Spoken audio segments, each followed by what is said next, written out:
Okay, here we go. Nice and quiet. Sound speeds, camera rolling. Holding for sound. Last looks. Calling for last looks. And set, and action. I need to swap batteries. You know, making movies is hard. Making movies is hard. Welcome to Making Movies is Hard, the podcast about the struggle of being an independent filmmaker. I'm Liz McNaughton. And I'm Alrik Purcell. This week we have brother directing duo Brett and Drew Pierce on the show to talk about their latest film, The Wretched. And our parents still lived there, and we basically moved all of their furniture out of their house into the garage the day we got there, stapled up a bunch of dry erase boards, and kind of made it our battleground, like our production office in their living room. And they were okay with that. They were like, yeah, whatever you guys want, boys, just, take it over. Our parents are like absurdly supportive. It's coming out on VOD on May 1st, and I was supposed to have a limited theatrical run, but, pandemic.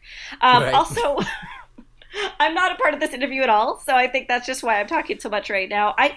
Alrik, I think you thought I was doing a table read, but I don't know if I was doing something for Lady Parts. Was it a table read? I thought it was a table read. I thought it was something where you couldn't get out of it because you had to get everyone together. This was like back in, oh my gosh, probably like October or November. So this is like a long time ago. I think we recorded a podcast version of the Lady Parts script. There you go. That sounds right. And once you get like all the people together in a room, it's like you can't reschedule. It was horrible.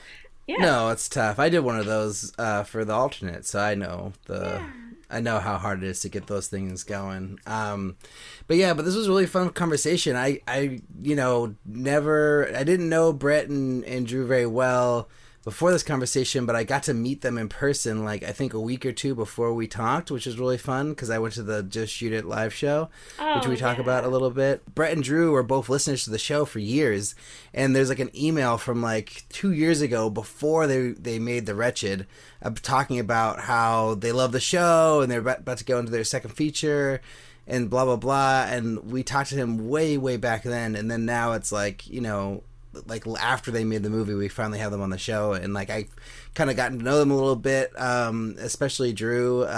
We talked a bit on the phone, and yeah, it's really nice. They're really cool guys. So this was a fun conversation, and I was kind of going insane during this time because I was like about to make the alternate. I was like within a month of making the movie, and I had some big issue happen with the financing, like right at that time, and I was asking everybody questions about what I should do, and I think I even asked you about it on another episode. But they gave really great advice, and they're just awesome guys, and I think hearing their story about how they made their second film and going from a film of one size to a film of another size, I think there's a lot to learn from that story. But before we get to Brett and Drew, we have the news segment, and I wanted to start using the actual segment names that we've come up with, if you're okay with that. We're calling this The Network.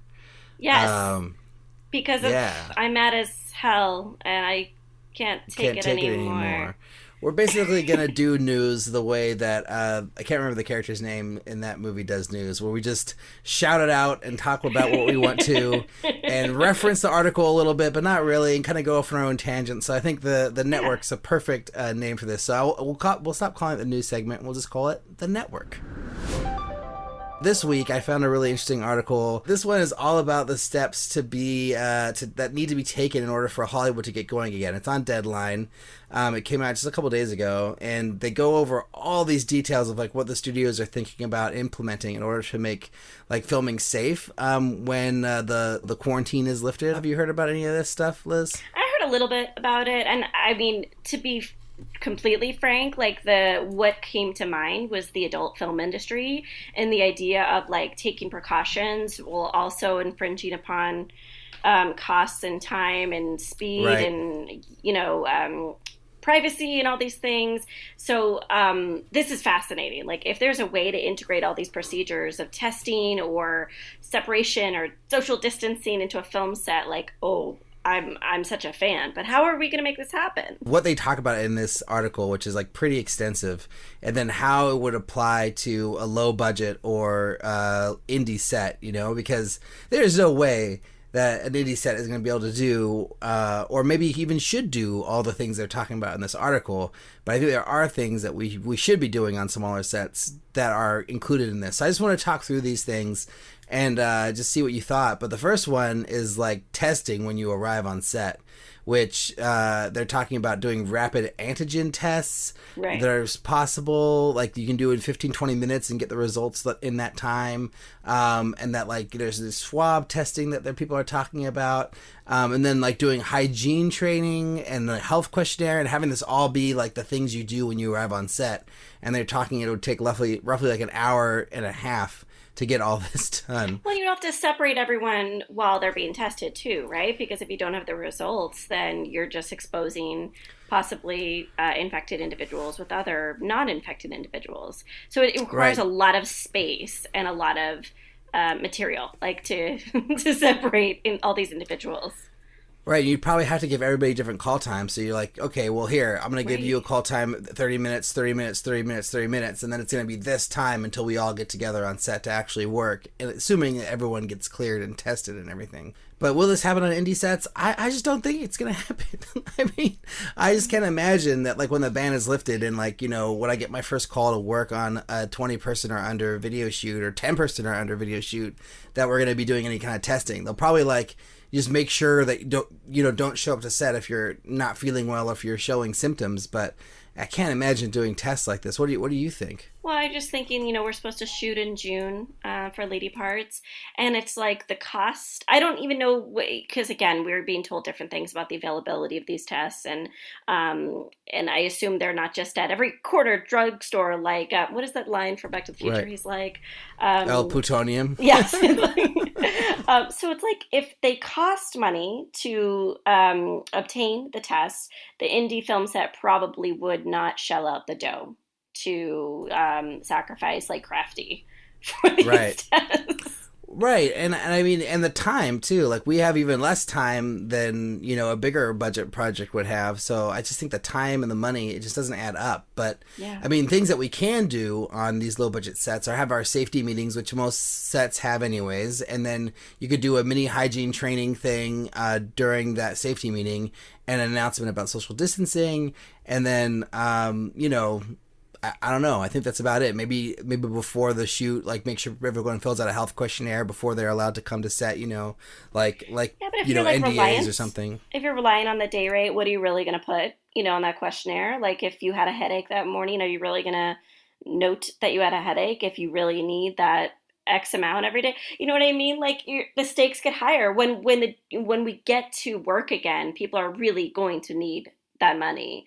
And then, I think there's an interesting idea. It wasn't in the article, I don't believe, but just the concept of having backups upon backups for every single role. Because if you lose that crew member, like you're going to be delayed again, right? So it's like always having a crew member, but then them having a backup for them the entire time, an understudy Right. for all roles. An understudy for crew, yeah. I don't know. That seems challenging. That sounds insane, yeah. The other thing they were talking about was no sharing of tools. So like the example they use, like if you were building a set, each person must have their own hammer, saw, drill, whatever. And so for smaller crews, that means like no passing of screwdrivers to tighten a tripod plate, or sharing tape with each other, or passing of monitors around. Like, I don't know. I mean, will this happen on indie sets? Like, will we actually really be able to not share tools? Like, I don't know. It seems kind of challenging. Does that mean the monitor will finally be clear and I'll just be able to stand by the monitor by myself? That means like you could have like one director's monitor, or like one monitor where people can like, crowd around that no one touches, I guess. Maybe it's covered in plastic, I don't know. But like, we have like these little small monitors. I'm sure that you've seen those too, where they just pass them around. But they won't be able to do that anymore. It'll just be like, no, you have one monitor, whatever. But I mean, multiple people will have to touch the camera. There's just no way around that. Like you have to have like an AC, probably a second AC, and a DP and a camera operator, maybe even touch a camera. It's like, I don't know. It just seems really hard. I just remember being in film school and like when I was the DP, willing to do whatever it was for the film. They put me in a gurney and they just rolled me down a hallway, and I didn't ask about restraints, and I was just like, yeah, let's do this. Like there was some kind of romance, right, to being on a film set and jumping in and doing whatever was asked of you. And I feel like we keep on saying things like being in a crew is being a part of a family. I mean, like, I'm sure with your wife, you're not social distancing. I'm not social distancing with my partner and my son. I'm nervous that everyone's just going to be like, we're a family. You know what I mean? Like, let's just do it. Let's all take this sacrifice together. And it's like, that's romantic, but very irresponsible kind of thinking. And I think that's probably what indie film sets are going to do. Right. Well, hopefully there'll be like a respect for it, and I think there will be. You know, another thing they talk about is like, you know, to keep the actors safe because they have to like not be wearing any PPE or anything like that while they're on camera, obviously. So like everybody who interacts with them would have to have gloves and you know, face masks on at all times. I just think that's probably going to be something that we're just going to do as film crews. Like, people just have to wear gloves and they have to wear some sort of mouth protection and nose protection. I don't know. I think that's something that we could easily do. Like, we're kind of doing that already anyways. So why wouldn't we just continue to do that when we go out for a film shoot, you know? Especially since we're all going to be pretty close together anyways. Like, it just seems like the right move during this time. I do think, though, it removes, I mean, I always had the, like, fantasy of going up to an actor and, like, whispering an adjustment, and, like, no one else could hear it. And I always wanted to do that. I've never done that because everyone's, like, always like, what? Huh? What do you want, Liz? What's changing? You know? But you can't do that. And I mean, whatever, it's a minor sacrifice. But that kind of, like, down low conversations, going with your DP in a corner and kind of saying, well, you know, press record without telling everyone, or, you know, all these kind of like tricks, you're going to have to communicate well in advance to have a much more robust plan. Or text it to them. That's true. You could have secret texts between. Oh, that's cool. I like that, actually. I did that once on the alternate where I whispered something into one of my actors' ears, or I kind of pulled her aside and talked to her briefly about something I wanted to have her do that I didn't want the other actor to know, and then it totally didn't like actually produce anything exciting.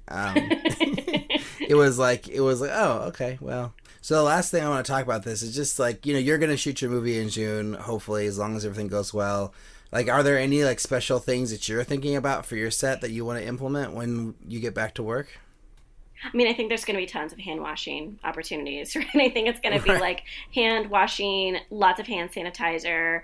I think it's tough because we have puppets, so we have to integrate that whole new variable into, you know, puppet performers and monitors and people crouching in weird places. Yeah, I guess just be trying to do as much as we could, even though we're a micro budget shoot, and like showing the crew that we care about them and we're not just being irresponsible. I think that's the most important thing, and having like safety meetings upon safety meeting. For me, that's what it is. It's just having safety meetings, making sure people know that they're supposed to bring gloves and, you know, face masks to set. And if they don't have them, that we'll try to provide them the best we can. Right. Instead of water bottles, it's like face masks. Did you ever do that? Like, we did that for bread and butter. We gave everyone water bottles because it actually saved on plastic for us to provide water bottles. So it's like we get like a branded face mask for the film. It's merch, it's safety, and it's a cute little gift for the crew. It's perfect. All right, well, I think we should move on to our next section. You've got mail. And we actually do this week, amazingly. Taylor Morden. I know Taylor. Do you know Taylor? I don't know. I know Taylor just only from, you know, the interwebs and discussion online. I don't know him in real life. I just know him from like a phone call. Okay. But well, hey, that's one up on me. So he's this very cool filmmaker. By the way, he just oversaw a shot-for-shot remake of Back to the Future.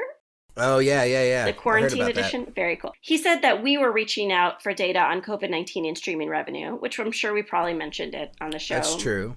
Indeed. And he said that his doc had its best month ever on Amazon during March.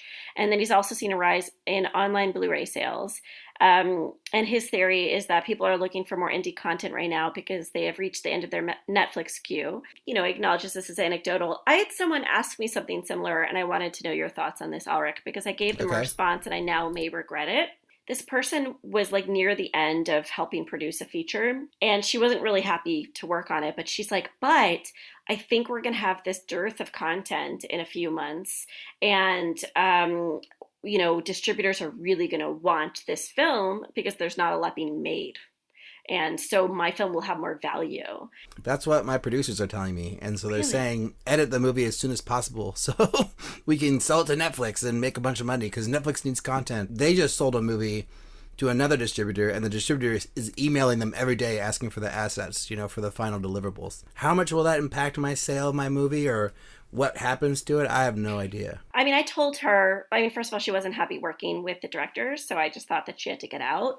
But I also told her that for like indie content, I don't feel like we hold the cards. I feel like we're still like the wallflowers at prom, and that like it's still going to be those like A-list projects, those bigger budget projects that are going to be in demand and sell for higher amounts when we come out of this, or while we're in the pandemic viewing mode. Well, maybe, but I still think there is going to be a little bit of a shortage on content for, like, who knows what that will be, if it's 2 months, 3 months, whatever. But, like, no one's been able to make anything for the last 2 months. So if you got a project in the can right before this all happened, I think you do have some kind of, like, leverage above other projects, because yours is going to be done first. So I have 2 other filmmaker friends who are in that situation. And, we'll see how it turns out for all of us. But I'm pretty optimistic as usual about it. I mean, I'm dying to know. I just feel powerless, and I would love for the tables to turn and for us to have the power. Right. But that feels too, yes, it feels too optimistic for me. There's the grouch over here. Right. But I hope you're right. And then lastly, Taylor has a movie, and the movie that he's talking about that has got an uptick is called Ska Movie, I guess, or it's at skamovie.com. I don't know if that's the actual name of the movie, but if you go to skamovie.com, SKA movie.com, you can learn more about his film and check it out. And then, and just like look up Taylor Morden and see the other film. His movie's called Pick It Up. Pick It Up. There you go. Well, let's move on to our next segment. I haven't come up with a good title for this one yet. The audience building tip bag is what we called it before, but I was trying to think of a movie. I couldn't think of any movies. Like Polar Express didn't really make any sense. I was like trying to find something with audience building, and there's a movie called The Audience, but I don't know what it is, and I don't know. I just couldn't come up with any good movie title for this, but maybe we'll come up with one later. Because if you guys haven't guessed it yet, all our segments will be movie titles. But yeah, Liz, do you have anything to share distribution-wise with us? I gave it a subject, and the subject is why getting distribution is no big deal. Right, that's my subject voice. So the idea is, like, I remember listening to our conversation with Chris Malika and Ken Frank, and we keep on saying this phrase, did you get distribution? And so I'm trying to change that. I'm sorry. I'm trying to make sure that people don't say that anymore, because you can easily get distribution, right? Like, you could find a like schlubby big busted vampire distributor. I always say that, like the distributor that like only distributes like Elvira knockoffs. You could find these people. They exist. Distributors are always looking for content, but can you get marketing? So did you get marketing should be the new question. So my idea is that distribution is easy. It's like you make a pie. The pie is the film, and you put the pie on the windowsill. So that's distribution, putting the pie on the windowsill. This is such a coronavirus inappropriate analogy. And then marketing is like... This is like a 1920s analogy, but I like it. So, and like you could really see the pie, I think we all could see like a pie on a windowsill. Marketing is telling everyone you know that the pie is on the windowsill. And marketing is also making sure that the pie looks delicious and non-suspicious so that people will eat it, that you have quality pie. I think it works. So there's a lot of people who don't know anything about distribution, and like just constantly I'm meeting people who know nothing about distribution, but I just want to make it clear that distribution is just getting the film onto the platforms.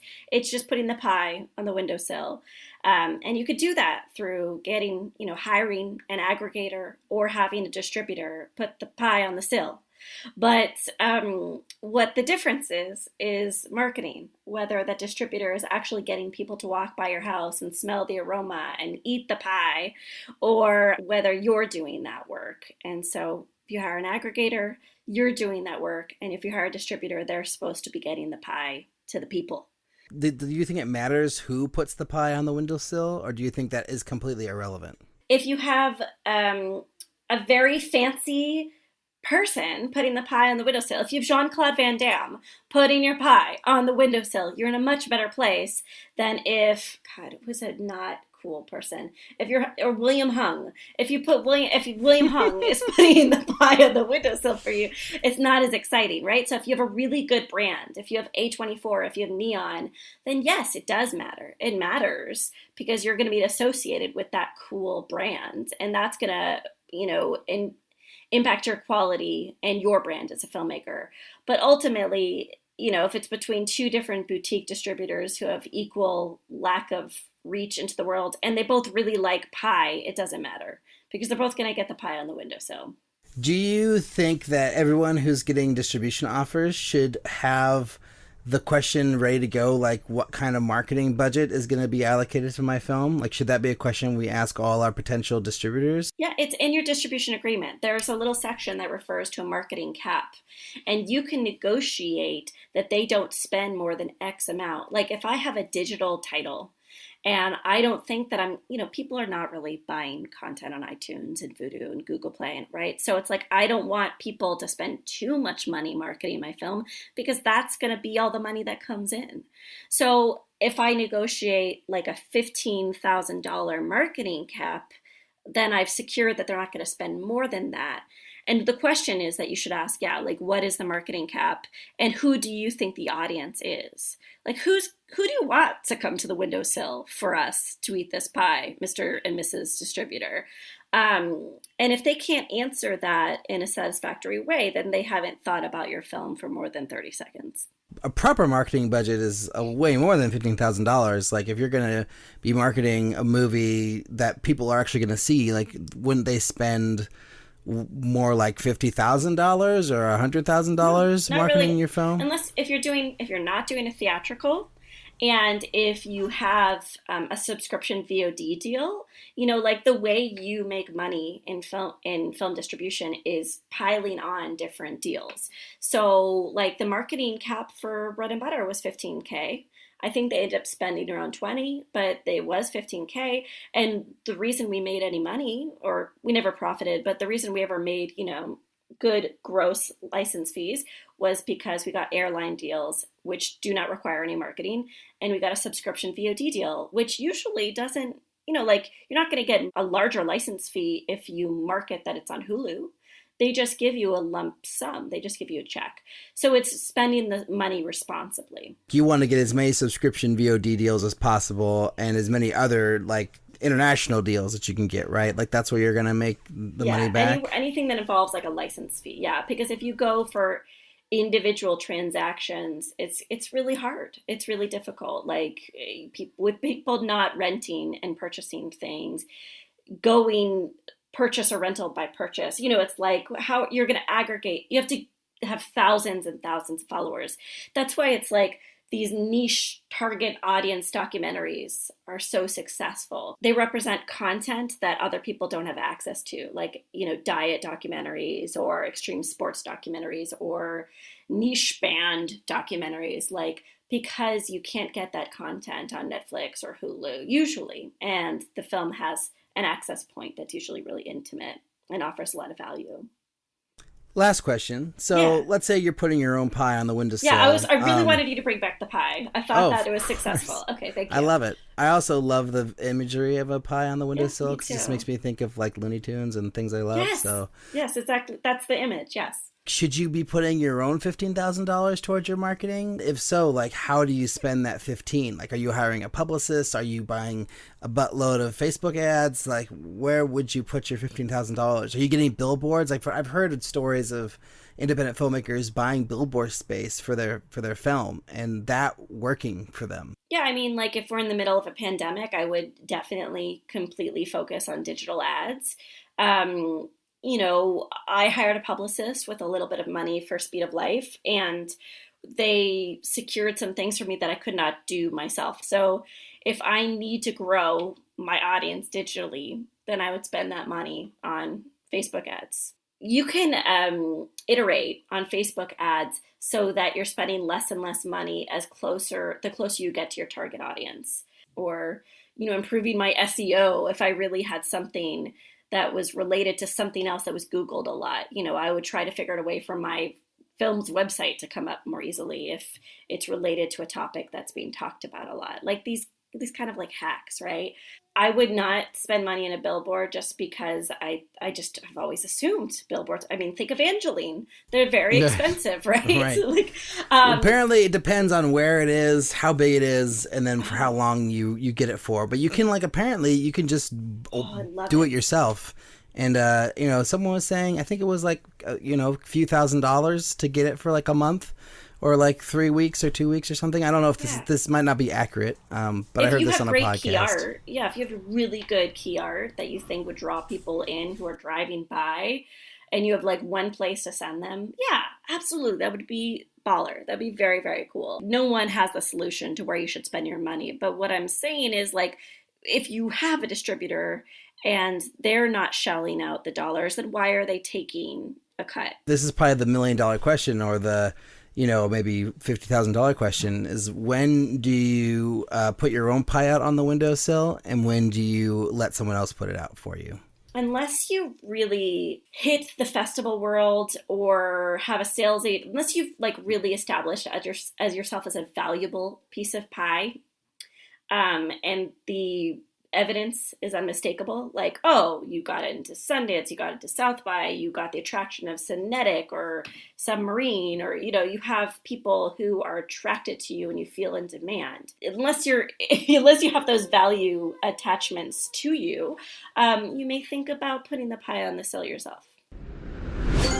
All right, so next section, The Player. I love this title. This is my favorite because I love The Player. It's an awesome movie, but I think we have a weekly player, or the player for this week is somebody, and so that'll be our like filmmaker corner segment. So my friend Lex McNaughton used to work at Film Independent, and now she works at Loyola Marymount in the like industry office at the film school.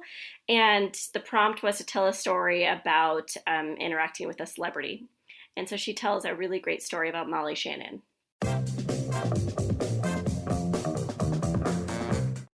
Hi, my name is Lex McNaughton. I am the Career and Film Festival Manager at LMU. I would have to say my favorite actor moment was on the last day at set for Chris Kelly's Other People. Molly Shannon rented an ice cream truck for the crew.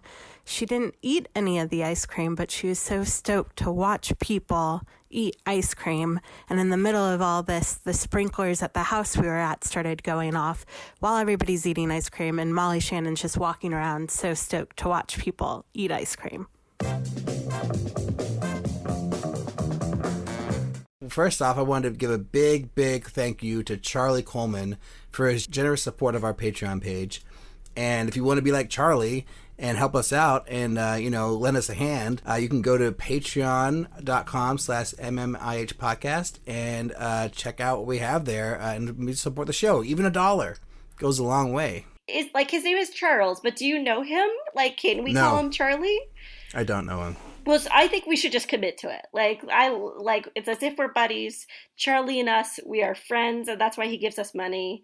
Charlie calls. Well, Charles, I'm sorry if Charlie is not how you like to be referred to. I know that our old co-host of the show, Timothy, hated being called Tim, and everybody calls him Tim except me, so I never called him Tim. I always called him Timothy. So if you're in that boat, Charles, my deepest apologies, but I just like Charlie as a name. I think it's a fun name. Yeah, Charlie's a great name. We consider it if it's not your name currently. And then also, if you can't give $1 or $4 or $10 or whatever, you can go over to our iTunes page and give us a review. Give us an iTunes review. You can also send us questions and topic suggestions to our email at podcast@mickeymoviesishard.com. We need more questions for our... You've Got Mail! We need more questions and topic suggestions for You've Got Mail. So please send them over. I think we should get on with the show to our conversation with Brett and Drew. What do you think? On with the show.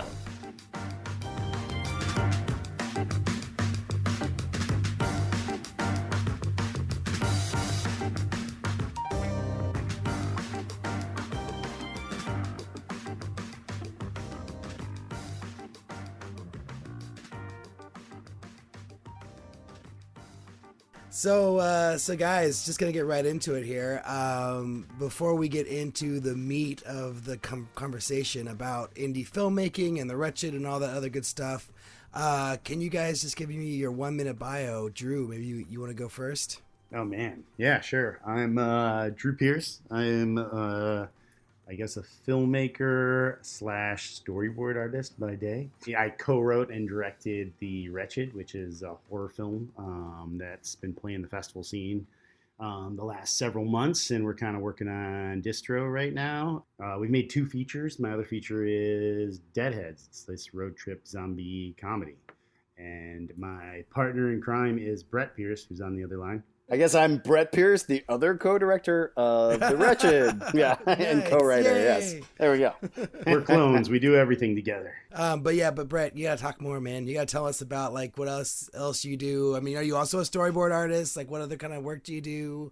Have you made anything outside of those 2 films? Outside of those 2 films, it was all student stuff, which I did with Drew back in the day that no one will ever see because it's so good. But outside of that, I worked for a number of years as a development manager and kind of executive in reality TV, working on individual shows such as like Ice Road Truckers, Deadliest Roads, and Axemen, and then moving into the development team and helping put together the pitches for reality shows. Our origin story, just to dive into it a little bit, we grew up in Detroit, Michigan. Our dad was the effects artist on Evil Dead, so we were obsessed with movies. So when we got into high school, we basically started shooting like lots of shorts, lots of like kind of features over the summer with our friends, like low budget features for like, $5,000 or whatever we had in our, savings. That's a lot, Drew. It was more like $1,000. Paid for pizza. Yeah, it was our film school. And then I went to school for animation, and Brett went to film school with big hopes and dreams of moving to LA.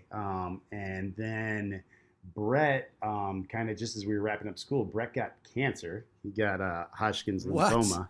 Holy moly! Yeah, I got non-Hodgkin's lymphoma while I was in film school. Jeez. Yeah. Wait, what film school? What film school? It was Wayne State University in Detroit. So it was kind of funny. Like I was going to classes there, and I was kind of like, man, I was learning so much more making shorts and films with Drew and all my buddies, and they were literally like, "This is a camera. This is sound. This is how you write a script." And I'm like, we've already been doing this for like 5 years. So it was, Wow. I didn't feel like I was learning anything. So when I got cancer and I kind of had to drop out of school to do chemo and radiation, I just kind of I was like, if I get better, I'm dropping out of school and we're gonna move to California and we're gonna make movies. So that's what happened. So Right. Obviously, you did get better, right? You're not. Yes. Yeah. I mean, are you still battling it in any way, or are you like a survivor? Like what? I'm a survivor at this point. I mean, you You've get been checked clear up for like 15 years, I think. Yeah, almost like completely 15 clear. years. Yeah. So but I've we been moved out. good. We moved out to LA, and we kind of did every type of film job under the sun. We worked as PAs. We worked as like grips. We didn't know what the hell we were doing. We did all sorts of jobs, editing and freelance stuff, and shooting we did little, really super low budget sort of commercials and interview stuff a couple times, and junkie jobs. And then I got a job working in animation at Rough Draft on Futurama. Doing like storyboards. Wow. And Brett wound up sort of in the animation world too for a while. He was actually working as like a sort of an assistant and writer's assistant at Family Guy. Oh no, American it was Dad. more like I started as a production assistant at American Dad, and then they bumped me up to an animatics editor. And then shortly after that, I quit it. Because Oh, really? Wow. it was a great job and wonderful people, but I realized if Drew and I kind of both realized this, we had great, wonderful jobs and we were moving up in the animation world, but we were working on other people's stuff, not our own stuff. So we had to quit our jobs so we could go make our first movie, Deadheads. So Wait, wow, Drew, you quit Futurama? Yeah, well, the season was wrapping up. yeah. Anyway, we made like 4 movies that were broken into like 4 episodes Yeah. a pop. And, I've seen them all. They're great. No, Great job. I didn't like money, so I mean, there Saved were up like some. money and, like raises and all this stuff. Let's not do that. And like, fulfillment for making an actually good, funny show that people like, that is, still funny today. Yeah. And working with wonderful people. That was the thing. It was like hard to even leave my job at American Dad because it was like a family there and I loved everybody. But I just knew we were not going to make Deadheads and not go make an independent movie if we got too much more comfortable. So talk about what you guys did when you quit your jobs. Like did you already have a script that you had written that you were like excited to make? Like, how did you guys make the movie? We had a bunch of scripts. We had several scripts, and the one that sort of stuck out to us because we thought we could produce it on like a lower budget was this road trip zombie comedy. And it was sort of a little over the top, and we just thought that it would sort of work in like a super low budget sort of fashion. So we basically packed up and drove straight back to Michigan because we knew that we had so many friends and people we could pull in and get work cheap there and produce it cheaper in our hometown. So that's how we made all our other movies. So we basically went back there, and our parents still lived there, and we basically moved all of their furniture out of their house into the garage the day we got there. Stapled up a bunch of dry erase boards and kind of made it our battleground, like our production office in their living room. And they were okay with that. They were like, yeah, whatever you guys want, boys, just, take it over. Our parents are like absurdly supportive. So we had people, everybody, essentially half the crew slept in the house and like, on the floor and in the handful of beds we had and out in we even had tents in the backyard. Yeah. And then we had a bunch of locals, and we made this crazy movie, over the course of, it was like 50 or 60 days. It was like a lot of the, inexperienced people, just, pulling together. So it took a long time. We were definitely moving slow, but it was also a lot of locations because it's a road trip movie. And there's action and all sorts of stuff in it. And what was your crew size for that movie? It was probably about 25, and on maybe the biggest days we were there, it was like maybe 30 people. But when I say that, that's like my mom's there, my dad's there, my stepdad's there. Our friends from high school are coming to like, help out just for the day to do something. So it was like a 3-ring circus, and we didn't have call sheets, and we were just like fighting to shoot every day. It was a mess. But and what was your budget for that? We shot it for a little over $100,000, and then we did all the post and deliverables once we sold it for distribution for another like 100 and something thousand. I appreciate you guys being honest with the budget. Obviously, since it's so long ago, who cares? But we like to go for honesty on this show if possible. But we took out student loans in order to pay. We were trying to raise, at the time we were trying to raise about $150,000. We didn't know it was going to cost just a little over $200,000, which is pretty typical of your indie movies. It always just winds up a little bit more. And so we took out, Brett actually took out a student loan for, how much was it? It was $25,000 because we had somebody that was willing to give us $25,000 if we had $25,000. So as soon as we did that, we had $50,000. And the thing we noticed is like when we were at zero and we were trying to ask for money, everybody was kind of not interested. But as soon as we had $50,000, it became a lot easier for somebody to say, yeah, I'll give you $5,000 or maybe I'll give you 10 kind of type thing. So we ended up like, and honestly, it was friends and family and friends of friends, and we just kept bugging people. And we probably had the longest list of the amount of investors on that movie for how little the budget was. I think we had like 20 to 25 investors to get to where we needed to be. Right. So it was like a big mountain to climb to kind of get to what we needed. But we got it. And then Drew and I went back to Michigan, and I think we got there like in May, and we didn't come home till sometime like late September, early October, between pre-production and shooting for 4 or 5 weeks and then realizing only 60% of the movie was shot and having to go back for another 4 weeks and finishing the movie. That was definitely that was the biggest learning experience, and I'm so glad we did it, but we did so many things wrong. It's a little bit of a cautionary tale because we had both stashed away a little bit of money before we made the movie, and then obviously we pooled everything we had. We were buying people craft service and spending our money on everything. and paying rent in LA while we were shooting this movie and prepping the movie. And then we had to post the movie for several months, and we did that back in Michigan too, because we got essentially people to work super cheap for that. So it was kind of like on and off for about a year and a half. We went broke because we both were barely able to work jobs finishing the movie. Right. You know, because it really is almost all encompassing for you. It's between like 8 months to a year full time, most movies.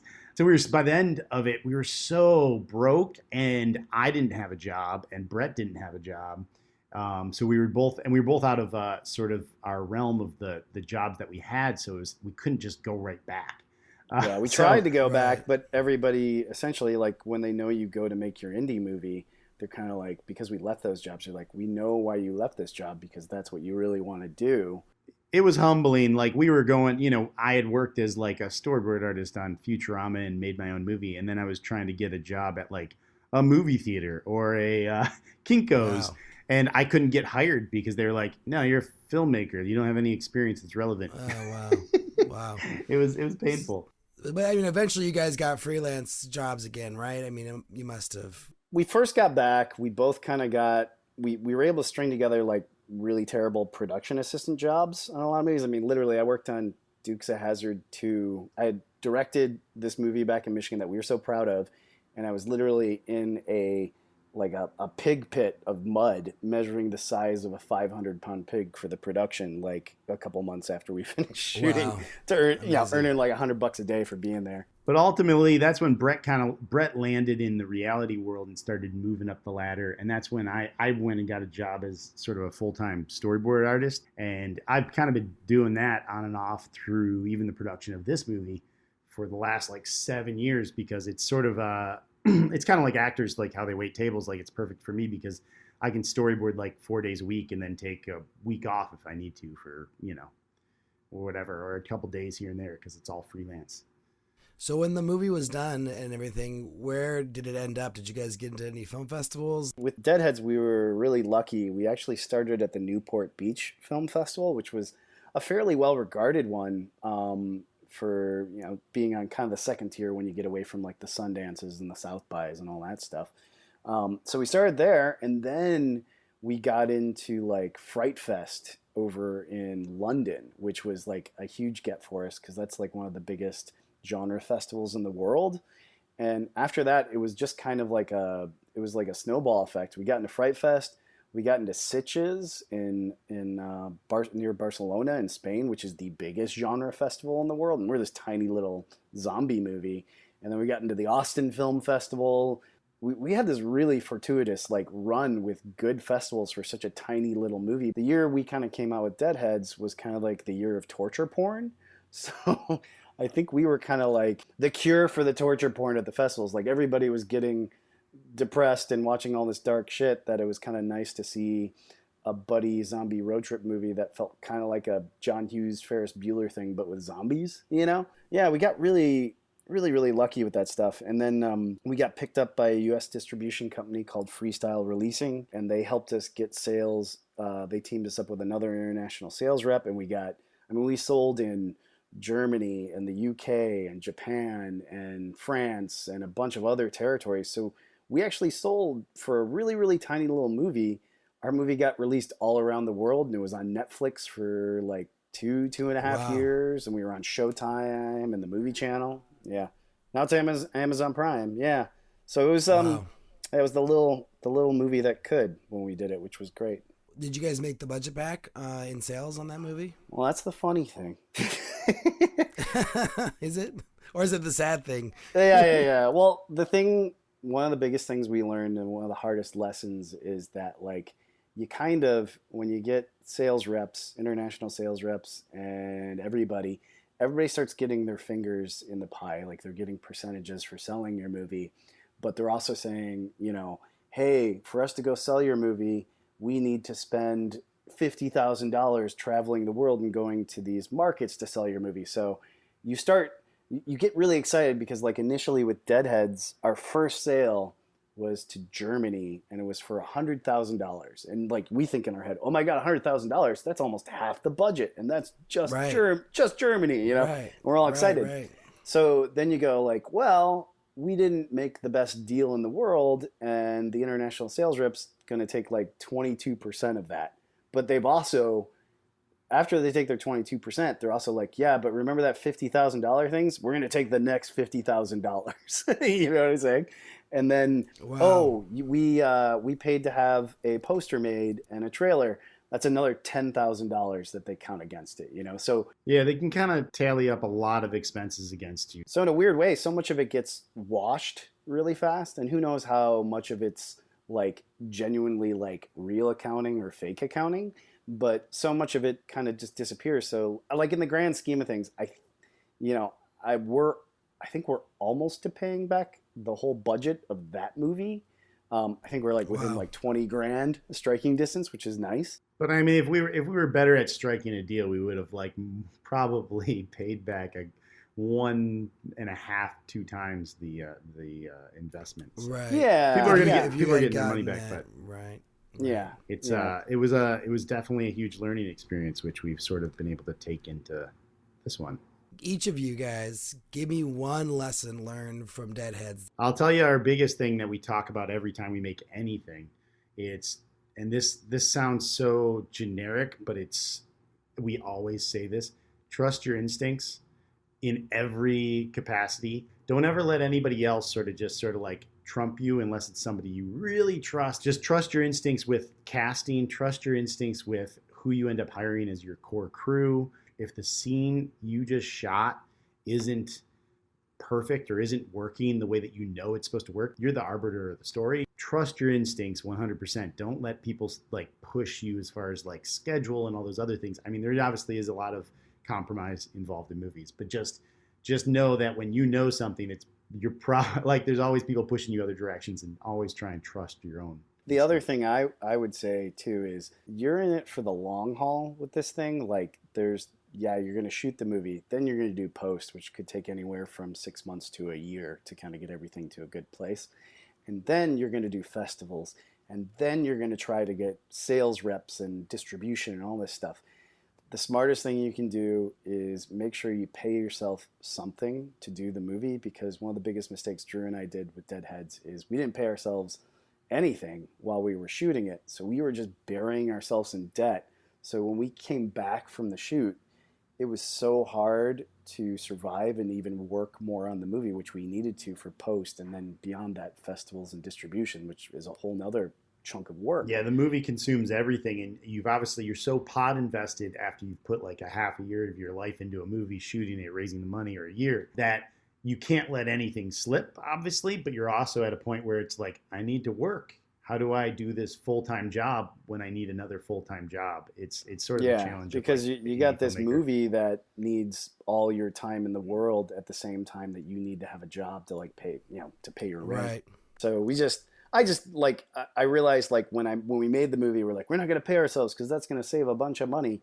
And yeah, it did, but it actually didn't help because it took us forever to finish the movie. And then honestly, Deadheads made us so broke, even after the sales and and traveling to the fests and doing all that stuff, that's why it took us a while to make the Wretched. Is we were honestly recovering financially, The one advantage of not paying yourself, like, and I do agree, if you can pay yourself anything, is it does instill a lot of faith and goodwill from your crew. And that's one of the things we weren't paying anybody a lot of money when you're making a really indie movie. So like when you go to the rest of your crew or your key positions and you say, hey, I'm not getting anything, like nobody's complaining about overages or about I'm only getting $100 a day or $200 a day, whatever you're paying people, because if you're working for free and they know it's all passion, it's hard for them to sort of complain. Well, people still find a way to complain, right? Somehow. Well, that goes back to my advice: trust your instincts and don't hire those people. Overall, though, I mean, playing at those big film festivals, that's pretty amazing. That you can't really look at that not as a success, right? It was the best learning experience we could have ever hoped for. Yeah, I feel like we're dogging on our experience almost like, but honestly, it was the best thing we could do because we just learned so much. It was like we came out of it like, I know what to do this time. I know the path. So then, because you're beaten down by your first film, you have to build yourself back up financially. Then talk about how you guys got The Wretched made. Like, talk us through how this movie even comes about in the first place. Well, I think it was a similar thing in a weird way, as we were both, again, getting really comfortable at our jobs. Actually, Drew always jokes about this because it's more me, I think, but I'll get really comfortable at a job and everyone will be like, you're really good at this job. You're doing great. And I'll start getting promoted and making a little more money. And I'll call Drew like freaking out like, dude, we got to quit our jobs and go make another movie, which I don't know. Crazy. I don't know if that's smart, but it was kind of like that again. I just, we'd kind of recovered enough from the last movie. And I was just like, this is what I moved to California to do. This is what we both moved to California to do. So we got to figure this out. We kind of had gotten to the point we had been working on this, at the time it was like the witch movie that we had been trying to work on forever because we just loved the idea of like sort of creating our own witch with its own set of rules, like our own little sort of horror movie franchise. And it got to the point where we had so many good ideas and we loved the script so much that you kind of get to this point where you're like, this has to be made. It's this avalanche that happens. So we basically went kind of the same thing. I didn't have to quit my job, fortunately, because I'm storyboarding. It's freelance. I could kind of come right back to it. But Brett quit his job, and we took the dive and basically went back to Michigan to shoot it. Oh, I'm jumping over all of the finding. Yeah, it always feels like finding the money sounds boring, but it's what everybody wants to know. So I guess our process as far as finding investors, we were kind of reaching out to everybody we possibly could that had, we thought might invest or has money or anybody. Kind of learning from our first movie and all the mistakes we made, we spent a lot of time putting together really slick materials for investors to look at. So we always make a really slick pitch booklet that is, it's a collection of photos, it's color palette type stuff, it's pictures of hopeful cast you want and story stuff, but we make it look really slick.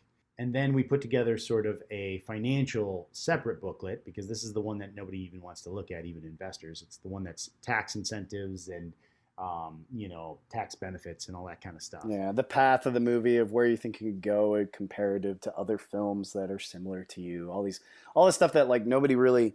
The exciting part is looking at all the original artwork and the storyboards and the cast you're hoping to get and stuff like that. So that's the part that really matters. But you don't include your comparisons and stuff in that A document that you show people? Financial comparisons? We put some stuff in there, but that stuff is always... I mean, like film comparisons, and including budgets. Yeah. I did that in mine. Like I had like Spring was a comparison or, Yeah. Well, what I would say is we kept them super separate because somebody had imparted that like knowledge on us. They just said that like, here's the thing. People are always sold on the passion. And yes, you need to do your homework and have the business plan and everything else laid out.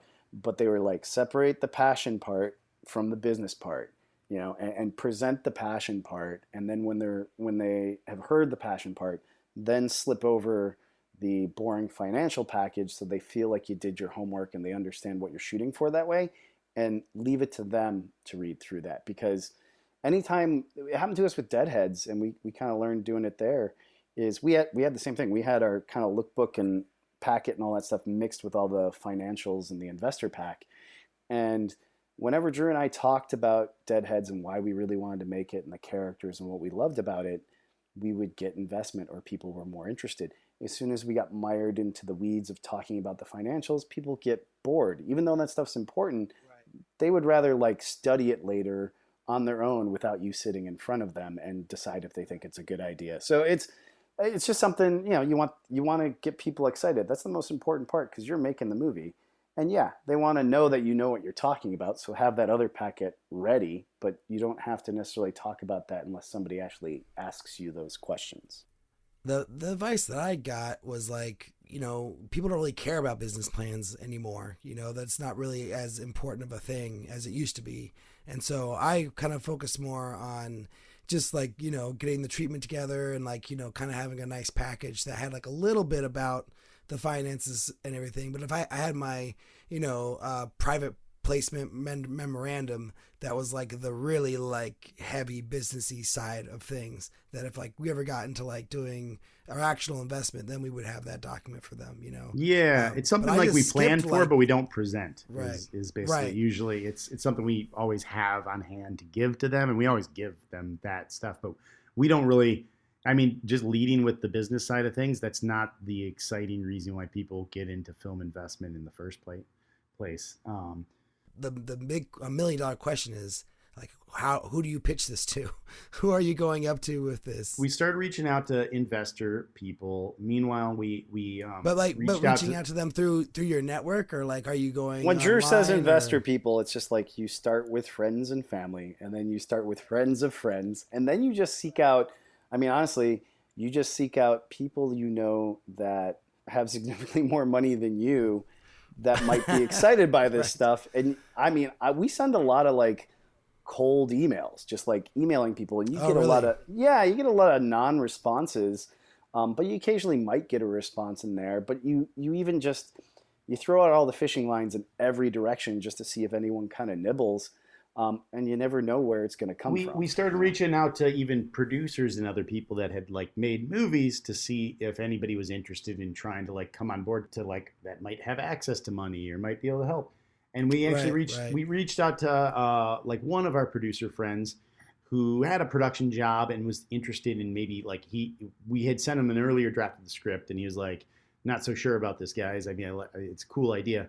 But we sent him sort of when we finished the lookbook and had like a really polished version of the script that we were really happy with.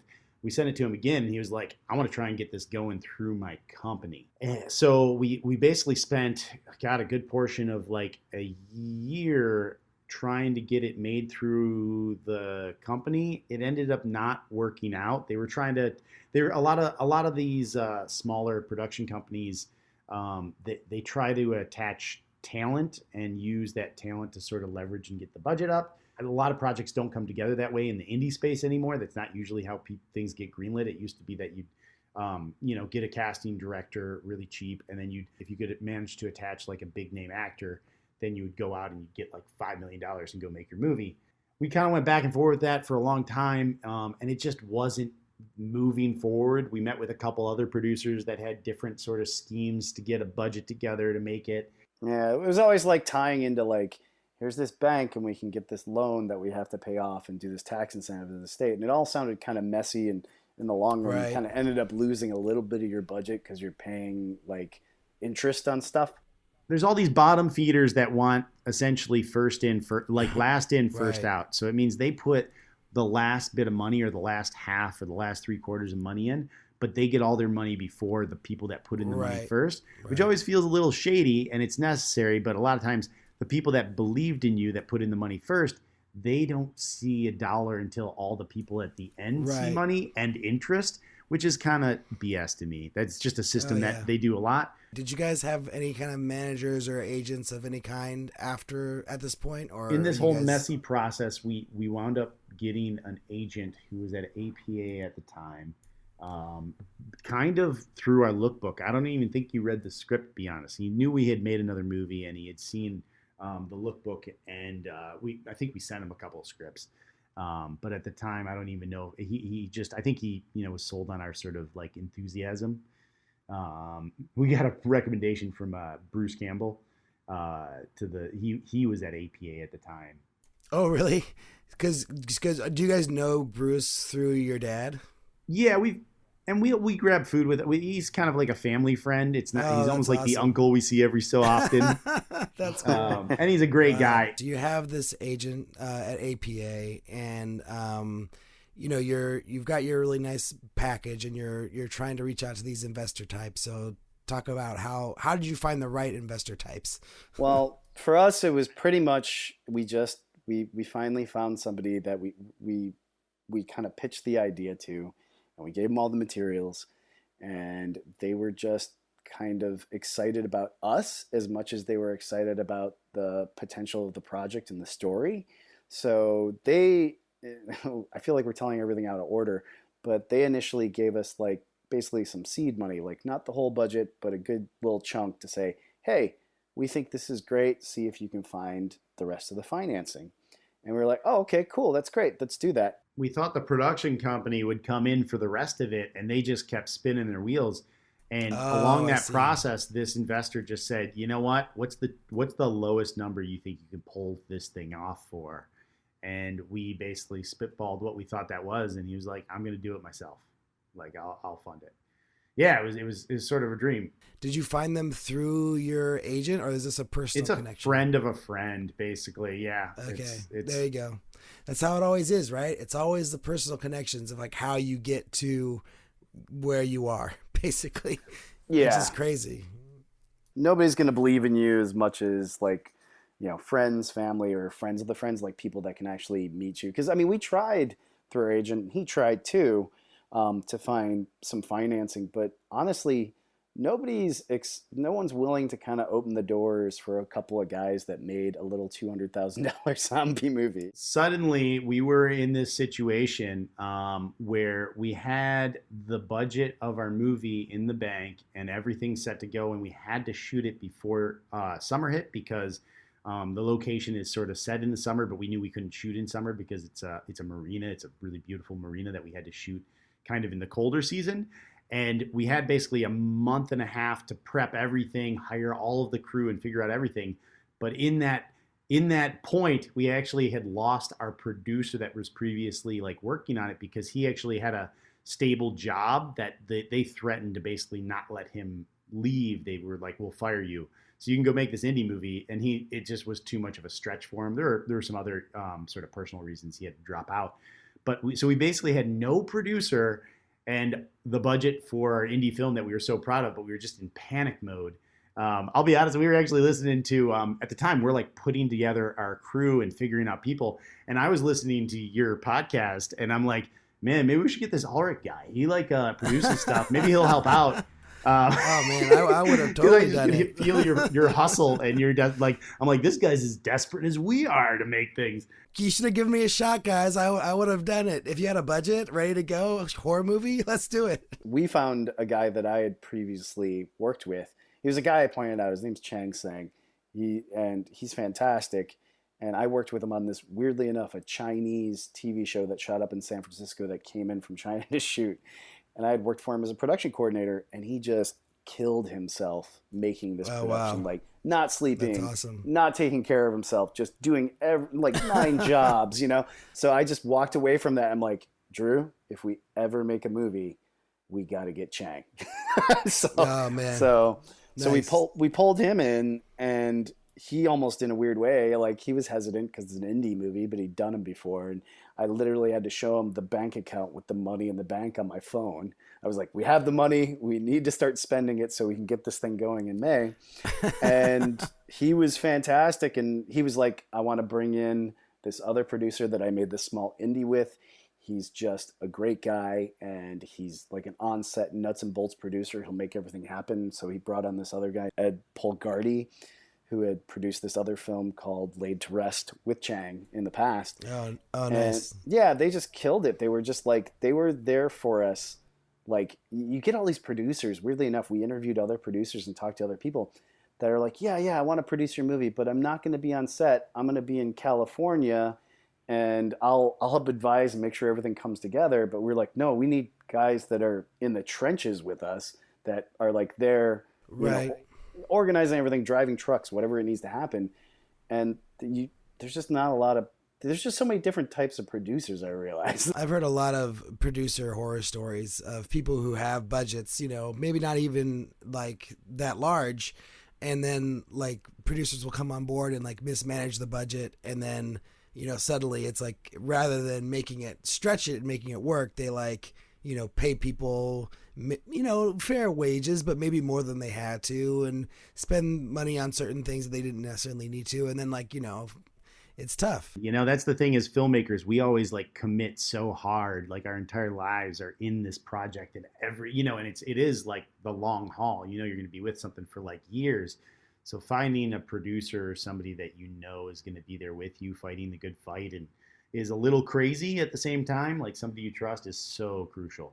Like, even our case, like they worked so hard for us, and they cared about it just as much as we did, which is like such a rare thing. Like Ed, on the last day of shooting, I mean, we were just having an issue with something really stupid where like we had a police car in the movie that we had driven out onto a shoreline, and basically it was supposed to be like this cop car pulls up and eventually speeds away, but we drove it onto the beach because the sprinkler system on the beach turned on the grass, so it made us drive it onto the sand, and the cop car just sunk like 1.5 feet into the sand. Gosh. Wow. So we're trying to like dig it out so we can drive it off and all this other stuff, and we couldn't get it out of there.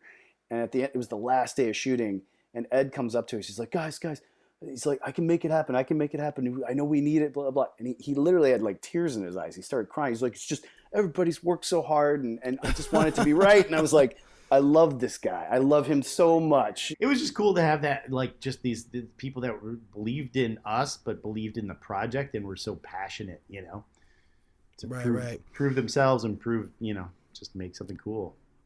So yeah. I know we're not going to talk budget on this movie, but can you just talk like crew size and length of shoot and sort of a little bit about how that all went? We shot 25 days with a couple of days of pickups. Yes. Fancy. Which I want more days. I think the biggest challenge to filmmaking, you know, indie filmmaking, is that the schedules it's become this game of how short and how cheap can we make movies. But you know, all of our favorite movies, including indie movies, everybody's favorite sort of auteur, like filmmaker movies, their first movies even, they usually shot in the ballpark of like 30 to 40 days. Actually, even a lot of them upwards to 60. And way higher. And the biggest challenge is if you're racing through it, just, we've done a lot of guerrilla filmmaking too, and just full on, just I'm holding the camera and we're shooting this angle, and then you flip to this angle and then you're doing this. Like just that style of filmmaking, it's really hard to sort of construct a cinematic scene if you like cinematic scenes. If it's a very sort of off the cuff kind of, you know. Oh, I hate cinematic scenes. Screw those. Oh man. Yeah, I mean, the thing we just I know what you mean for sure. Yeah. Yeah. Well, I mean, just like we were those 25 days, 3 more days in LA when we did pickups. We kind of. We wanted to basically we had an opening scene in the movie we didn't like very well that we just didn't shoot during the principal photography. So we kind of punted that, saying we're going to shoot that later. It's probably going to be like a 1-day shoot in LA. Our movie's got a lot of twists and turns and rules about the witch. So if there's anything that's not clear after we edit the movie, we can kind of support those things in that opening scene. So that was like a strategy to do that. But then we cut the whole movie, and we just realized we had like 2 more days of things we needed to shoot to just fix things and make things work.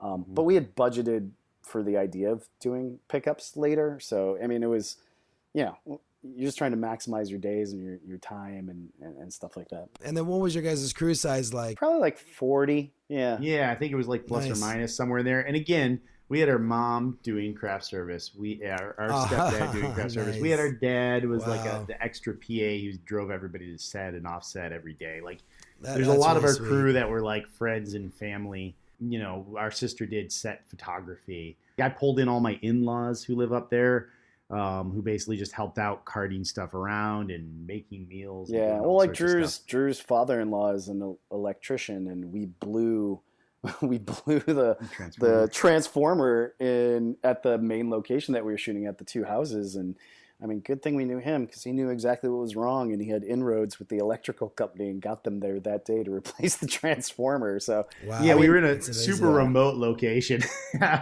So it was kind of brutal. We were in this vacation town, kind of like the northern tip of a vacation town. Oh, wow. So we're a good like hour away from like hotels and places, you know, that are sort of like normal. Yeah, Wow, everything's closed crazy. after 6 p.m., you know? So. Let's talk about now that the movie's done. Obviously, you're in your festival run. Like, you've had some pretty good success. So you premiered at Fantasia, right? That was where it premiered?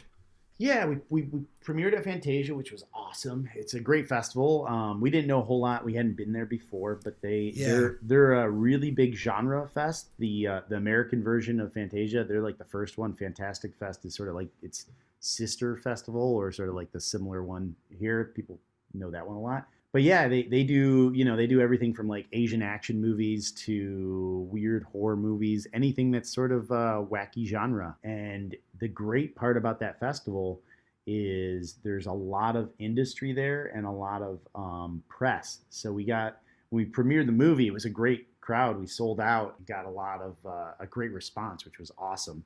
Yeah, it was like it's a giant theater too. It was like a 640 or 50 seat theater, and what was really great coming out is we had such a good response, but we also got like reviewed by Variety coming out of there, and it was a positive review, and a ton of other stuff, a ton of other sites. So it kind of gave us the boost we needed to kind of like spread the word. And it was the same thing. It was kind of a snowball effect. Like getting into Fantasia resulted in just a ton of other festivals. And we went to some of the same fests that we've been in before, but it was, I mean, like 3 or 4 times the amount of festivals of what we played in with Deadheads. It was just. I think all festivals, but especially genre festivals, they're all, when you get into one sort of decent one, they all sort of talk. All the programmers kind of know each other. So you start getting asked just by other festivals without even submitting, like, hey, we'd love to check out your movie. Or some of them, have already even seen it and are asking you to just be in their festival. So it's sort of like the workload sort of like slows down a little bit, but especially in genre fests, I think. Right. Well, yeah, as long as you're successful and you get into that big premier festival, right? Like you have to have that one that pulls you into the others, I think. Mm-hmm. Yeah, it's pivotal. And I mean, my other thing that I'm big stickler about from learning the last time is not being passive about trying to get into one of the good festivals. Don't be just like submitting online through Film Freeway and stuff like that. Like it's great too, but I think you're really doing yourself a disservice if you're not personally trying to get a hold of programmers and people at these festivals to watch your movie, because I mean, that's a lot of people get in because they have, and this isn't cheating or anything, and it's not to devalue the merit of the movie. They know somebody at that festival, so they get to go to the person directly who's making the decisions at the top. It's not you submitting through like Film Freeway, and then 2 or 3 people have to watch it and say thumbs up to finally get to the person that gets the ultimate answer to say yes or no if you're in the festival. It's just like, it's a fight. You got to think of like, yeah, there's no like, handshakes of like, I'm going to put, no festival programmer says I'll put in your movie because I know you, but there definitely is sort of an advantage if you do know them, because if they really like you and they like your movie, they're just going to champion it that much harder. You really want people to, a lot of these festivals, it's fierce because a lot of these programmers, multiple people will watch your movie, and you're just hoping that you have a champion in there, because there could be 2 people in the room that liked your movie, but they're just soft-spoken, and the other person hated your movie for some reason, and everybody has different opinions. They could negate your movie. But if you have a champion or a friend or somebody that you've like seen or talked to previously, they might like speak up and be like, guys, I really dug it. What did you think? And it can go far. It's more organic. I think it always sounds so like shysty to filmmakers, and it did to us, but there's definitely a whole thing to playing that game and trying to make friends. Yeah. Well, just like, I mean, you worked so hard shooting the movie and raising the money, you just realized like that's the whole other fight where you got to be like, it may not be the thing you want to do. Like Drew and I always talk about is like, man, really the only thing I care about is I like telling stories and I like making the movie. All this distribution festival stuff and like trying to make the things happen, it's not fun. It's stressful. It's like, I wish I didn't have to do it, but you got to be like, I'm going to roll up my sleeves and just be like, I don't like this, but I'm going to try to be the best at it I can possibly be and like push it through, because I didn't work this long and this hard to just let it like die on the vine now, So a lot of these genre fests, they love having things that are sort of like, just off from sort of like mainstream sort of like genre stuff. Right. It's just a little weird or a little sci-fi or a little this or that. So. Oh yeah. Well, Fantasia is like on our list, and my producer Jeff has a connection there with one of the programmers, I think. So. Oh, cool. That's kind of nice, and his films have played at like all the big film festivals, like South by Southwest, and all the good ones. So, yeah, and I mean, I know a lot of. Sorry, I didn't mean to interrupt, but like a lot of people Sure. get kind of angry at the festival system, and then they start to say, "Well, it's all political, or it's all like, it's fixed, or blah blah." It's not, man. Honestly, the one thing you do realize when you go is there's so many programmers, and the people at the top, they love movies, and like they're really into it, and yeah, they're managing their schedule and getting things in and trying to have this good collage of stuff that makes everybody happy. So And most yeah, of them are nervous yeah. that they're just not going to get butts in seats. They're like worried that their program or the movies they get. So a lot of times people also gripe, and we do even, that like sometimes you see a movie there that has like a big star in it and it's terrible. But you know what? It's going to draw a lot of people to the theater and get people interested in their film festival because they have 2 or 3 movies that are like junkers, you know. But if they're a smaller film festival, if they're not going to necessarily get the great movie that has the star in it, you know, they might just get the, you know. Yeah, but that also makes the festivals. It makes it okay for them to then be, you know, a little more weird with another pick or pick something super small if they can balance it with that big thing and make the fest, you know, the giant fest happy a little bit, but you can still have all this other stuff. So they're trying to, man. Running a festival, you realize after you get to know these guys, it's not all that different than making a movie because it makes no sense to run a film festival. So, yeah. It's like kind of similar to what I was doing with the crowdfunding recently. It's like, you know, it's not necessarily about the shiesty, you know, backdoor dealing or whatever. It's more just about letting people know about your movie. You can't just assume because you submitted it to a film festival or because you put a post on Facebook or because of any reason that people are going to even know the movie has existed unless you tell them about it. So you really have to be the champion for your film. We're in the midst of our like distribution fund, you know, trying to figure all that stuff out. And like there'll be people that they're talking to about offers and distribution, and they'll be like, well, this is what we think it's worth. And then we'll be like, well, do you know what festivals we're in? Do you know that we got like, you know, a really good Rotten Tomatoes score? Do you know that we have a really good review in Variety?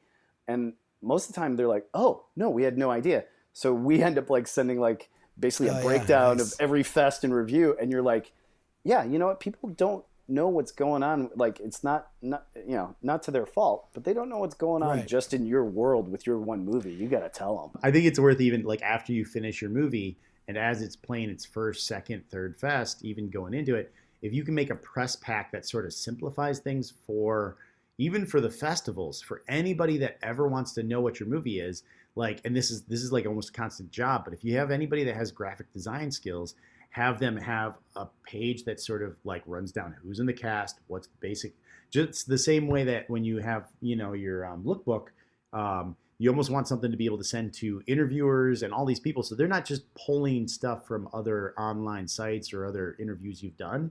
And for festivals and all that stuff, they're actually like getting like the best cultivated version and all the best press and all the great quotes, you know, like if you can make a page that's like the splash page of all the good quotes that reviews have said, you know, it just really helps to sort of simplify it because people are busy. We're Midwest guys, so we don't like, we almost hate saying that we like sold out a festival or that like do so well because we feel like tools, like we feel like we're being braggy, you know, but they don't know. So like literally we would go to the next festival and we learned with interviews and anybody we're talking about, like try to casually bring up that you sold out Fantasia. Try to casually bring up that you just got a really good review on Variety. You know, it was just really funny, but it's like you kind of have to. And then you watch other filmmakers who are so confident about being that way and don't even think about it. And I'm like, you know, I don't think of that person being braggy. They're just that's how the message gets out. Just talk about the kind of actors you had in The Wretched. Like, did you have any names, anyone that is like super recognizable, or was it mostly unknowns? Mostly unknowns. I don't know if I'd call them unknowns. A lot of them are working actors. They've had, you know, a lot of day player stuff or bits on shows, on TV shows. Or like minor series regulars or had a stint on shows as series regulars here and there. You know? Yeah. So what's the most famous thing that anybody in your movie has been in? We have a Disney kid who on set, like, you know, teenage girls were running up to going, oh my God, it's Piper. There's this girl, Piper Curda. That's fun. I guess she was on a couple of Disney shows and Teen Beach too, but she was just this beloved character that kind of jumped around on some different shows. They also just love her in our movie, I think, which is cool. So we're hoping that like her audience actually comes out and checks out our movie. And then we, you know, Ozzy Tesfaye, she was on You're gonna have to help me, Brett. It's the Jane the Virgin. Mindy Project and Jane the Virgin, and I think a couple other things. They like our other the dad in our movie, Jameson Jones, has been on a ton of things. He was on True Detective, and they're all working actors, but nobody is a household name. They're all just people that have kind of been jumping around. And then did you guys try to get stars in the movie at some point, or was it always just like, no, we just got to go with the best working actors that we can find for the roles? We did for a minute, but flashback to the time when we lost our producer and we're like, oh, we got to go make this movie in a month and a half. We were like, we could probably make an offer to one or two actors, and we actually did. It was almost too late, to be honest, to even try and get another actor. But we also wrote a script that it's a super ensemble cast. The lead actors in our movie are teenagers. The only role that would sort of be attractive to a leading, a star, like somebody like a household name, would be probably one of the two lead like teenager roles. And there's not a whole lot of teenagers that really draw a crowd, especially in the horror space. So at the end of the day, we kind of debated it, and we loved the actors that we had auditioned and really loved them in the parts. So we kind of were like, well, it doesn't really buy us much to, especially if we have to put more money into certain people. I mean, if you have a friend or you have somebody that like loves your project and they're going to work cheap, or you have somebody that is a big time actor, definitely worth it, for sure. But it just didn't make sense for the movie that we wrote. Yeah, and like Drew was saying, that process of trying to get cast is a really long process. Like everybody, the thing is, and we learned this, we didn't know this because the first time we made our movie with Deadheads, we cast it ourselves. When you make an offer to an actor for a role, you can't be like, well, let's make an offer for this same role. Let's make an offer to these three people. You have to go like one at a time, and then it takes like 3 to 5 weeks to get like a yes, no, or a maybe. And then you could finally make an offer to the next person. So it's kind of like you could do that for like 2 years and just waste a lot of time. And you're always thinking like, here, the shoot date that we want to have is coming up. So it's kind of a finite thing, So and, I worked on a major movie. I in my storyboard stuff, I worked on a Jim Henson movie previously that kind of went through that gamut. Like they were working on trying to put together Happy Time Murders, this puppet movie that came out a little while back. I storyboarded it for him. But I watched them go through so many different casting options. I don't want to get sued, so I won't even mention all the different names. But they had 7, 8, 10 people that are different major stars that everybody knows their names before they picked up Melissa McCarthy as the lead. Wow. And it's this slow process of like every month I just could feel the passion and the energy draining out of this production. Like, did they say yes? Are they gonna say yes? Did they read the script yet? Like, there's this slow process of trying to cast big Hollywood movies, and it's the same thing for indies. Yeah, it's crazy because I'm not gonna say your budget, but it's I would say decent, right? And I had another friend who had a decent budget for their feature, and when I was asking advice about casting for my feature, I asked the same question. I was like, well, what should I do? And they were like, well, we had this much money and we couldn't get anybody, and I was like, and she was like, you have this much money. And I'm doing like higher and lower. Yeah. And she's like, so good luck, And so basically her advice, which was the same advice I think you guys gave me, was to just cast the actors that you know and that you love. If you already have actors you know and love for the roles, Yeah, it always depends. There are the random lucky things where somebody's like best friends with like a major actor or something like that. But a lot of times it is just going with people that if they can do the job and they can embody that character, like ultimately if they're awesome, people are going to be like, I don't even know who this is, and they're awesome. So that can be a benefit.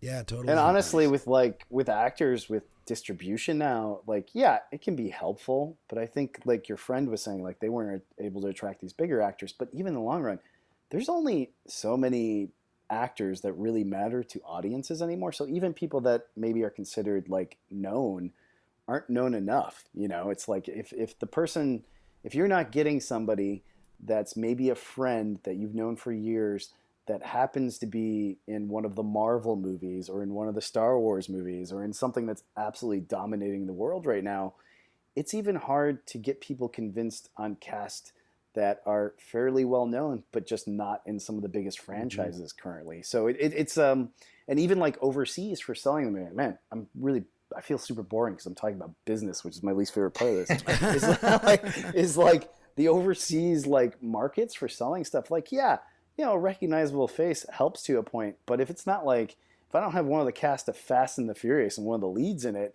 it doesn't really matter that much. It doesn't really move the needle on how much used to be they're Kevin be willing to Sorbo pay, and Nick Cage. Yeah. Right, So it's right. like, I just don't even know. I mean, in truth, I don't even know how much that matters as much as everybody tells us. Yeah, I think your Right. concept, especially if you're in a genre movie, like the cast can definitely help if you have a name, but your concept is king. Like if your concept and nobody is unique and special and nobody else has sort of done it, that can be huge. If you can pitch your movie to somebody in like 2 sentences and they're like, oh, that sounds cool. That's as good as having a name in your movie. You're going forward with the distribution and everything. What's next for you? Are you already working on your next feature? Like what's the plans post The Wretched? Well, we got a ton of irons in the fire right now, and a lot of those are thanks to The Wretched doing well on the festival circuit, and it's looking super promising. Yeah, we're real proud of this movie. Our goal was sort of like punch our way up into making bigger projects. We love mainstream stuff, so we've got a lot of original. Drew, you're a total sellout. I am a sellout, man. We need to make that money. We got to figure out how to make this a career. We've been doing this for, on the side kind of for 15, 20 years. And, it's still not a career. Like we both have sort of adjacent, careers. But I think we punched our way up above our weight class with this movie. I'm really proud of it. And That's awesome. I feel like we broke the doors of Hollywood open just a crack. There's definitely a lot of interest as far as us making other things. So we're hoping we can get something going here in the next. But that's honestly, it's all on us to capitalize on those opportunities. Right. It's like literally, 6 months could go by and all that juice could be squeezed, and we're back to square one. But I think we're kind of at the same time, we're just so happy with this one and so proud of it. And it's we got lucky. We had people that invested in our movie that said, we believe you, just go make the movie you want to make, which is literally the best situation you could have. And honestly, we owe them forever and a million years for that I just, I can't complain about anything because we both got to do what we love the most and we got to just make it the way we wanted to. So, but at the same time, now we're super paranoid about the next thing because we just finished this. But, I think that paranoia fuels you into getting the work done that you need to get done to make that happen. Nice. And you're with the same agent as you were with before this Yeah. film? Yeah. Nice. Well, even in fact today, and I won't announce it on here, is we actually got a manager today. So wow. Congratulations. We've never had one of those either. Yeah, we're so it's excited. Very exciting. So, and they're a really good manager, and it's just one of those things. That's the result of making a movie that I feel that we punched, like Drew said, we punched above our weight class. That's resulted in the type of manager you want to have. So hopefully all those things bode well, but talk to you in 6 months and maybe it'll be like, hey Alrik, do you want to make a little $50,000 movie in my apartment? Yeah, that's funny. So and then what kind of are you going on meetings like at production companies and stuff, or like doing the water bottle tour as they call it, or are you taking more like project specific meetings? Like what are these things you're talking about? It's a little bit of everything. I mean, I think anytime you make a horror film on the indie side of things and it has a little bit of success or juice in the festival scene and then kind of going into distro, I think it just kind of it opens, like Drew was saying, it opens that crack a little bit where everybody wants you to come in and pitch on some established franchises or something they're looking to relaunch. So those things open, but it also opens up hey, what do you guys got next? And that's on us to get another script and try to get it to a spot where we feel really confident about it in the quickest time possible. So. Right. Did you already have something written beforehand ready to go when this movie was in festivals, or are you guys kind of starting from scratch? We have some things that are written and finished, but it's honestly one of those things where I think Drew and I are too much of perfectionists in a weird way that we'll never show anything until we're like, this is perfect and it's in a good spot. So I think the lessons we've learned a little bit is because we'll pitch our scripts and let some people read them as they are now. And some of these are friends that are working in the industry and even higher capacity as writers. And they're just kind of like, you guys need to be less picky. These are already in very, very good shape that you can send them out. So it's a little bit of both. We need new stuff, but we need to be okay with relinquishing our old stuff and letting it be read, so. Well, thanks guys. Appreciate it. Any last words for filmmakers out there who are listening to this and trying to get their first film made? What would you say? Brett, you go first. I mean, I guess I would just say that, like, it's, everybody wants to know how to do it and what the right way is to do it. And it's literally, it's different for everybody, but just ask everybody that has experience doing it, because you just end up skipping over so many problems and hurdles. And I wish I was better about that when we made our first film, but it's just, you'll get there, just like, and there's going to be a million disasters, and just be okay with a million disasters, and don't let anybody tell you no, or that you can't do it for some reason, because you just spend time before you make your movie, you spend 2-3 years hearing no from so many people, and eventually you just make it happen. You get yeses, and it's fine. So just don't listen to people. Get advice, but don't listen to people that say you can't do it. It's definitely detrimental, and it's not helping you. You'll get there. My advice is listen to everybody. No. Yeah. Yeah, good. I mean, good luck with whatever you're trying to make. I think just surround yourself with as many people that love you on set, that care about you, that are invested in your future or excited for you, and that are going to believe in you, and that aren't going to, because it's so hard to make a movie, and we all do it because we love it. That's the best advice. And put your mom in Crafty, because she's a super spy, and she can tell you if anyone's saying bad stuff about you or bad about production. Nice. There we go. Amazing. I love that.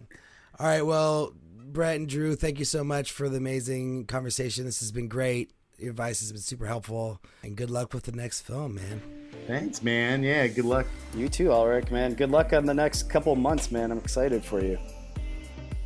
Thanks for listening, and thanks to Brett and Drew for being on the show and that wonderful conversation. Check out their movie, The Wretched, also available now on all VOD platforms. Amazon Prime, I'm sure. Not Prime necessarily, but on Amazon, iTunes, all those good places.